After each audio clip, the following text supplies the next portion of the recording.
Hi everyone. Welcome back to TTT, the Talking Transport Transformation podcast, brought to you by TUMi, the Transformative Urban Mobility Initiative. Our topic today is COVID-19, fighting Corona in transport. Among others, we will have a look at the bicycle as a crisis-resistant and safe mode of transport. Therefore, we invited Emmanuel John into our virtual open street. Emmanuel is a dedicated road safety and transport expert.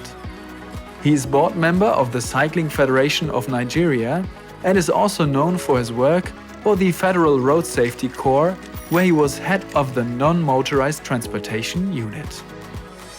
Next to his work, he also wrote 6 books that deal with the topic of sustainable mobility. Without further ado, I'll hand over to you, Lena and Emmanuel.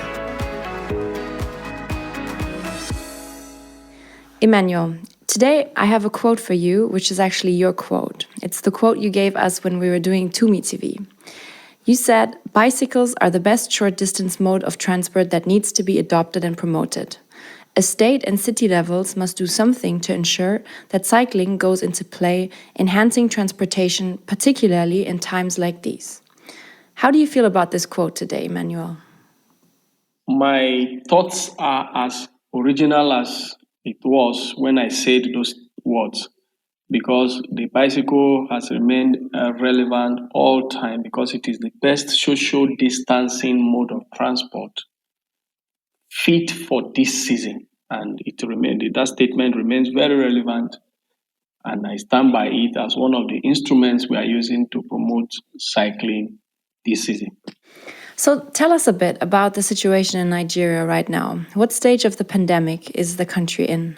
Yes, the pandemic, we are in our own fifth stage right now, and that is the stage wherein different heightened measures have been relaxed, and different protocols have been put in place for management of different sectors of the economy, including transportation. We had our first stage, which is the panicky stage, where we had people struggling to find their feet. Government is thinking of what to do, a lot of panicky responses. And then we had the second stage, which was the lockdown, where everybody were forced to stay at home via a presidential directive. And within those period of the lockdown, everybody stayed indoors, and so there were no transport at all. And then after that, what happened on in 2 stages. There was the first lockdown and then the second one. Then we had also the relaxed lockdown, which came immediately after the lockdown. People were allowed to move about, but within restrictions, within guidelines, within different levels of protocols. That also took 2 stages before eventually we are where we are now, where majorly all of those restrictions have been removed, but there are also protocols. So each of those stages had transport measures pronounced to guide how people use public transport, how public transport operators should ensure that their vehicles does not become means of spreading the virus, how the terminals should look like, and all of that. So there are different measures for each stages. And as of today, we had our first case February 27th, and as of today, we have 52,000 cases with over 30,000 discharged from the hospital. So active cases is below 15,000. And we had our peak around June or early July, I think, where we were having about 600 cases daily. But right now we're having about 400 cases daily. So we seem to have reached our peak, and the curve is now turning down. And we hope that can slow down the incidence until we will come back to normal.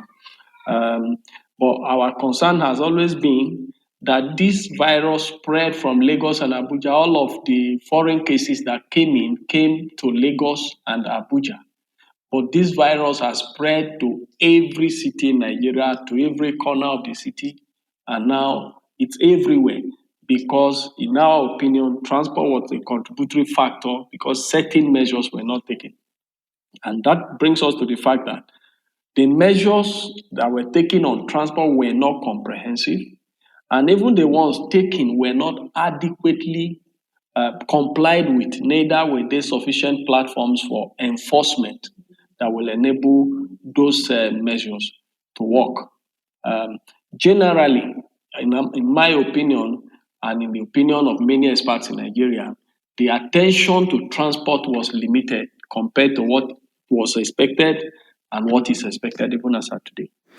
So tell us a bit about the measures that were taken, and which measures, for example, in your opinion, should have also been taken in addition.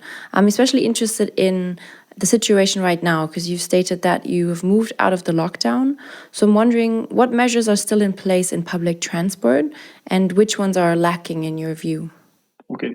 Now, the measures are these. For public transport, it is expected that the public transport vehicles carry 50% of their installed capacity, which means vehicles that can carry 40 passengers are expected to carry only 20, with the rest of the seats marked to ensure that people don't violate them. No standing passengers in the vehicles, and only 20 persons are permitted. That's number one measure. The second measure, it is mandatory to use face mask to use any public transport vehicle. It is also expected by the measures pronounced as it is today that all operators, companies, individual vehicle owners, and every transport vehicle is sanitized every morning before use. And for city vehicles, it's expected that it is sanitized after every trip. And then it is expected that there are hand sanitizers and hand washing facilities at each of the entry points and terminals where vehicles load. And then it is expected that um, um, um, by the way, those are the measures that are in place at the moment. But like I have noticed, the compliance has been very, very limited, and the enforcement platforms are not there to ensure that people are compelled to obey it. For instance, in main cities like Abuja and Lagos are the city centers, there is substantial compliance because of the presence of security agencies. Uh, Now, you also notice that on a particular route, the security agency may just mount, parked their patrol vehicles, and because of that, you see commercial vehicles load passengers from this end. They have it full instead of half. The passenger installed capacity, they load in full. When they are close to the police checkpoint, they drop the passengers, cross over to the other side, and carry additional passengers. And that still goes on, which shows the fact that the commitment to ensuring compliance to these measures are not as comprehensive as they are. Now, in addition to that, there were different measures that could have been added to ensure that transport does not become, as I used to say, a conduit pipe for distributing COVID-19 across our cities. Some of which we during the different articles I published, I outlined some of those measures, which one of it, for instance, would have been that we restrict vehicular movement. For instance, in cities like Abuja or even in Lagos, the terminals are very few. The organized known terminals are very few. So vehicles stop anywhere along the road to carry passengers. You don't know who you are carrying, you don't know the status, there is no temperature testing to know whether the person is positive or negative. There are no sanitizers along those roads, there are no hand washing. And so people carry passengers and drop. But if, for instance, for the sake of this virus, we said we use only designated centers, maybe create artificial pop-up terminals. Perhaps that could have helped a lot in reducing the whatever contribution transport has made to the spread of the virus. I see. So these measures you're describing, I think we've seen them in a lot of cities around the world. So increased sanitary caution, there's measures in place to restrict the number of passengers. So all these measures on the long run, and I think we've already been in this pandemic for quite some time, this is definitely taking also a financial toll on public transport providers. So I'm wondering, what are the effects you see on this end? And are there any measures taken by the government? I remember last time we spoke, you talked to me about a committee that was set up to deal with COVID-19 recovery. Is there any policies or any strategies that are being developed or put in place to help transport operators to come out of this crisis or support them in sticking to these restrictions that they have to abide by? Like I said, different committees were set up by government. One is the Central Presidential Task Force on COVID-19 that is handling the management, and they provide briefs on daily basis to ensure that the public are adequately informed on all of the issues. We were surprised that transport was not part of that committee. Of course, that committee also had the mandate of setting up smaller committees, and we never had anything on transport. So we felt concerned, and we drew attention of government to it through the different platforms that we have. At the Federal Ministry of Transport, they have a committee, a committee within the ministry for this purpose, which receive inputs from different stakeholders, one of which is ours. And then we had the Presidential Economic Sustainability Plan, which is set up, headed by the Vice President of Nigeria, whose mandate is to provide palliatives to critical sectors and keep the economy running, as well as ensuring that businesses don't die. Now, in doing that, they came out with a very beautiful report, very beautiful strategy for reaching out to all of the different sectors of the economy. And surprisingly, for a 2.3 trillion naira worth of palliatives to different sectors of the economy, transport was missing. And we found that very disheartening. So we sat down together with my team and other stakeholders, and we wrote a very comprehensive report I will share with you after this meeting. And we drew attention to the fact that you cannot be talking about economic sustainability when we have different reports that have shown that up to 60% of Nigerians who live in cities spend as much as 51% of their income on our kind of public transport. And then the cost of transportation keep going up, like I was describing to somebody just yesterday, that the transport fare for some of the cities like Lagos have increased by 20% between January and now, and has been consistently increasing between June and July alone. 7.4% increase in the cost of transportation within cities. If this is the case, then you cannot really talk about recovery without addressing transport. So we had a very comprehensive short, medium, and long-term recommendations were put together. We have sent this to the Vice President, who is the chairman of that committee. We shared copies with the Federal Ministry of Transportation, and the Federal Ministry of Transportation actually invited us for clarification on all of the issues we put forth. And we also shared with the city of Abuja. So these are the dimensions we have gone, and we hope that a lot of things can still change based on where we are right now, because things are not as they should be. The compliances, like I mentioned earlier, to the various measures are not comprehensive. Some cities, you will be surprised, it doesn't even look like anything is happening. For cities like Abuja and Lagos, Port Harcourt, some of the big cities where government presence is very thick, you see some level of compliance. You go to some other cities, absolutely nothing is happening. And you don't even know that there are measures existing. So these are the issues. So, are there some of these recommendations that you prepared that you can share with us now in this podcast to give an idea of what you recommended to the government in order to support the transport sector?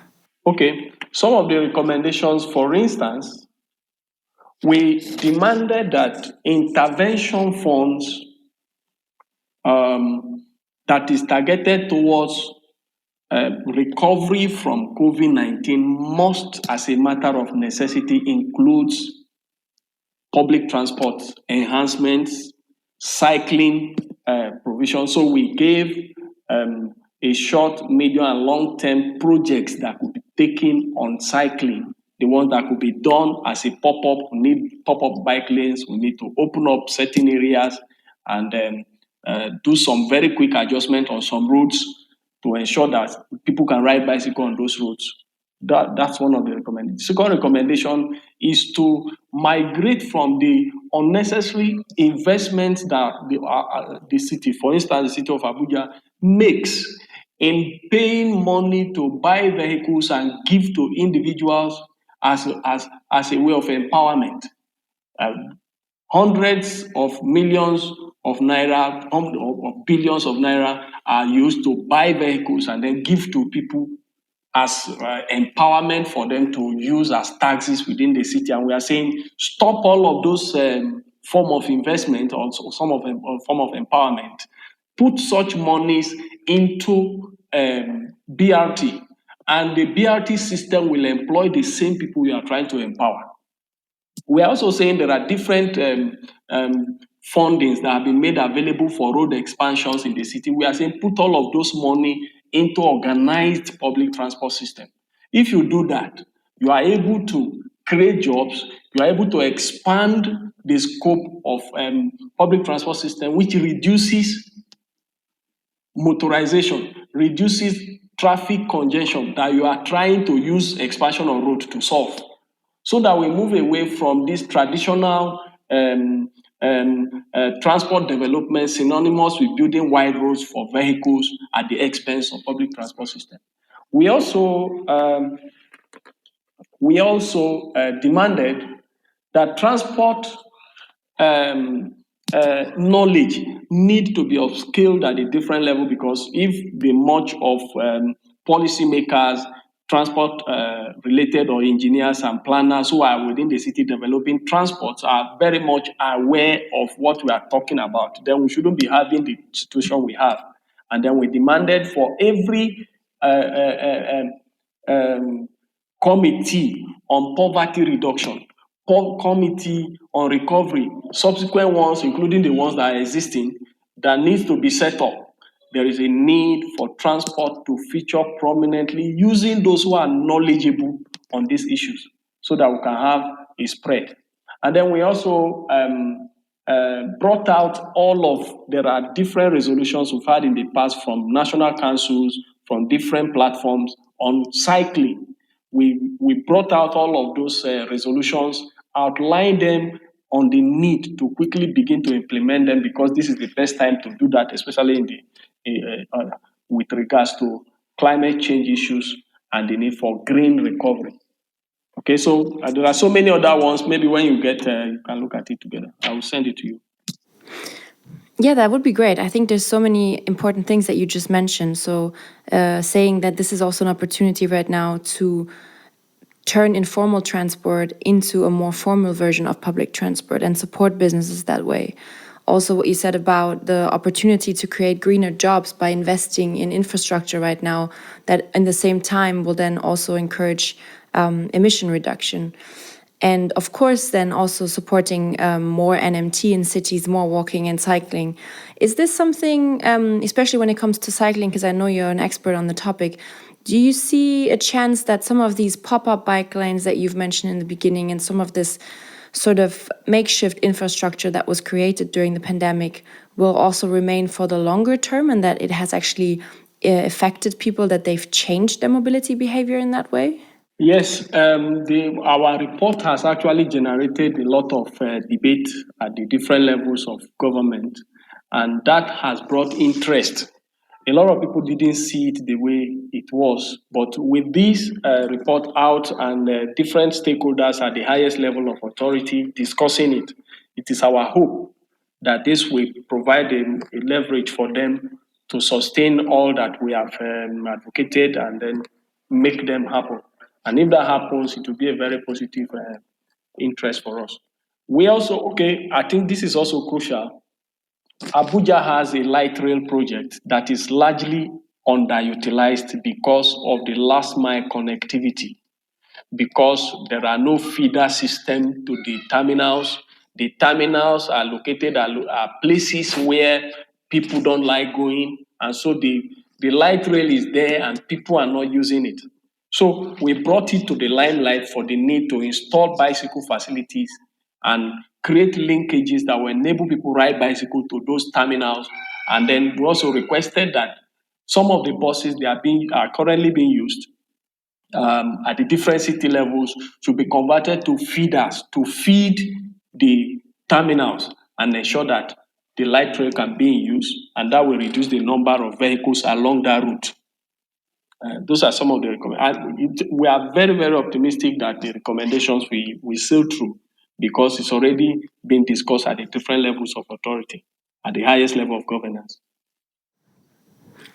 So that brings me to one other topic I wanted to ask you about, because last time we spoke, you also talked to me about the delivery change and the supply change in Nigeria, where you said due to the lockdown, of course, they were also affected, and that, of course, affected then also people's livelihoods and their opportunity to have access to the basic goods that they need. What is the situation with the supply chains right now? Has the situation improved? And if not, or even if it has improved, do you see any policy measures on this end that will encourage supply chains to become more robust? Thank you. Now, the supply chain was truncated during the lockdown, essentially, like I described earlier, because the transport measures were not comprehensive. And for that reason, even though the national declaration by the president was that yes, vehicles that are carrying foodstuff, carrying medicals, carrying consumables, basic household consumables should be allowed to pass through. The security agencies took advantage of it, and because they were on the road all over the place, and so a lot of extortions and a lot of roadblocks that prevent these vehicles from successfully passing. So some of them gave up the need for movement, and that led to a shortage of food by third, fourth week of the lockdown. Some markets lack adequate foodstuff for people to buy, so prices went up. And like we have noticed, even though the situation is far better now, the prices that went up never came down. The price of bread is no longer the same, and it never came down. The price of a bottle of oil is no longer the same. It went up during that period, and even though things have normalized to an extent, the prices have not come down. So supply chain was truly truncated. But after the relaxed lockdown, all of the transport system have resumed. The various vehicles can access the farms, can access the local environments where the foods are, and can bring them to the market. So the market has opened up again, and food have returned. But like I said, the cost of things went up and never came down, and the people are the receiving end of it. That's a very interesting observation, and I think we'd be interested in speaking to you about that particular topic again soon to see if anything has changed or if there is a more thorough analysis at that point, what the reason for that is too. And just to add to you, we are doing a study, a very comprehensive study for that matter, on all of those truncations, all of those supply chain truncation, and then lack of vehicle for essential workers. We are currently administering questionnaires and doing a very comprehensive study, and the report will be out soon. Both these reports that you've mentioned today, I think we'd be very interested in also sharing them with our listeners if that is okay with you, and we will make them available. Let me ask you one last question before I let you go for today. I'm wondering, in your opinion, what will be the long-term consequence of COVID-19 on the public transport sector in Nigeria, or maybe transport as a whole? Before now, in our opinion, the transport has not been very, very much central to national development. Neither is it even at the city level. And this informs the fact that even in some states don't have ministries of transport. At the Federal Ministry of Transport, the issues are basic and the funding basically goes into infrastructure. So the development of transport has not taken the center stage, as it were, before now. But COVID-19 exposed a lot of things and brought different issues into the fore. And so it gave opportunity to we advocates and experts to speak loud about the things that hitherto were not receiving attention before. So to me, transport will never remain the same in our cities. I was also given analysis of how that in Nigeria, the aviation sector had, according to the Minister of Aviation, was losing around 24 billion naira per month owing to the lockdown. Now, nobody has done any analysis on transport, and we decided to look at it. Now, an estimated 80 million Nigerians use public transport daily. If you consider that with the figure of the Federal Bureau of Statistics, National Bureau of Statistics, which says an average in Nigerian city, an average city dweller spend around 229 naira to transport one way. If you multiply that, in one day, you have 16 billion naira. So if aviation is losing 24 billion in a month, and it looks like a big loss, and then urban transport, city transport alone is losing 16 billion in one day, which one should receive more attention? Now, these issues have never been in the news as it were in the past. We had the privilege of doing all of the analysis and putting all of this information out. And that, in my opinion, and in the opinion of many experts, transport in Africa, in Nigeria, can never remain the same because they've never had this kind of issues being brought out to the open in the past. And so different palliatives were released, funding for ensuring businesses stay, and nobody's talking about urban mobility. We had the privilege of putting all of the issues out and giving evidence why urban mobility is the most affected, not aviation. Not even aviation is not up to half of what is being lost in urban mobility sector. And also, we trust that these issues that have come out will never leave transport at the same place. And so that's our expectation that things will definitely begin to change for the better. That's a very clear statement to end of today's episode. Emmanuel, as always, I feel like we could continue this talk for another hour, but I think in the interest of our listeners, we'll cut it for today. I'm looking much forward to hearing from you again soon and hearing more insights on the situation in Nigeria. Thank you so much for sharing your experience and your impressions on the ground with our listeners today. And I hope you'll be back on the TUMi Talking Transformation podcast. Thank you for having me. I'm delighted. Thank you, Lena and Emmanuel, for the inspiring talk about the bicycle as a resilient mode of transport and the insights into the current situation in Nigeria. We hope you all enjoyed today's episode. The next one will be released on September 17. In the meantime, we invite you to subscribe to this channel and also to follow us on Twitter, Facebook, and YouTube. You will find all the links in the description box. This podcast has been brought to you by TUMi. Thanks for tuning in and hear you next time.